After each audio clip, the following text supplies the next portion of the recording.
Hello guys, എന്ന് നാട്ടിൽ പോയി കഴിഞ്ഞാലും ഒരിക്കലും മിസ്സാക്കാത്ത ഒരു പോയിന്റാണിത്. പച്ച മലയാളത്തിൽ പറഞ്ഞാൽ സ്ഥിരം തൂങ്ങിക്കിടക്കുന്ന സ്ഥലം. അതെ, ഹാങ് ഔട്ട് പോയിന്റ്.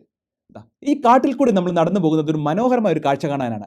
അതുമാത്രമല്ല, അത് എക്സ്പീരിയൻസ് ചെയ്യാൻ കൂടിയാണ്. അതിനുവേണ്ടിയാണ് നടക്കാൻ പറഞ്ഞാൽ 100 എക്സ്ക്യൂസ് പറയുന്ന ഇവളെയും വലിച്ചുകൊണ്ട് ഞാൻ പോകുന്നത്. ഇതാ കണ്ടില്ലേ, ഇത് നമ്മുടെ വീടിന്റെ അടുത്തുള്ള ഒരു വെള്ളച്ചാട്ടമാണ്.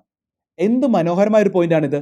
ബാംഗ്ലൂർ പോലുള്ള സിറ്റിയുടെ നടുവിൽ ജീവിക്കാൻ വേണ്ടി നമ്മൾ ഓടുമ്പോൾ ഇതുപോലത്തെ ഒരുപാട് കാഴ്ചകൾ നമുക്കും നമ്മുടെ കുട്ടികൾക്ക് മിസ്സാകുന്നുണ്ട്. ഒരു രീതി പറഞ്ഞാൽ നമ്മൾ തന്നെയാണ് ഇതിനെല്ലാം ഉത്തരവാദി.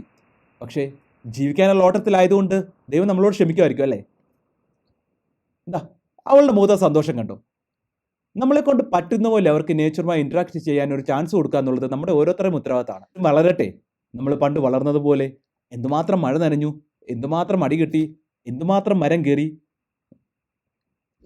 കുട്ടികൾക്ക് മാത്രമല്ല, ഞാനൊരു സോഫ്റ്റ്വെയർ പ്രോഗ്രാമറാണ്.